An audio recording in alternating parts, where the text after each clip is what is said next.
బాపట్ల చీరాల మండలాల సరిహద్దు తీర ప్రాంతంలో తీవ్ర ఉద్రిక్తత చోటు చేసుకుంది.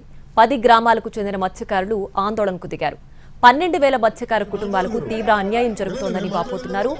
వేట నిషేధ కాలం పూర్తయినా పడవలు తీసుకుని సముద్రంలోకి వేటకు వెళ్లలేని దుర్భర పరిస్థితి తమకు ఎదురైందని స్థానిక మత్స్యకారులు చెబుతున్నారు.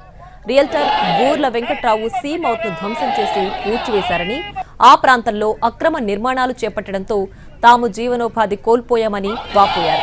ఈపురపాలెం స్ట్రీట్ కట్ కాలువను కిలోమీటర్ మేర కొండరాళ్లతో పూడ్చివేయడంతో బోట్లను సముద్రంలోకి తీసుకుని వెళ్లలేకపోతున్నామని అంటున్నారు బాపట్ల చీరాల మండలాల సరిహద్దులోని గంగపుత్రులు.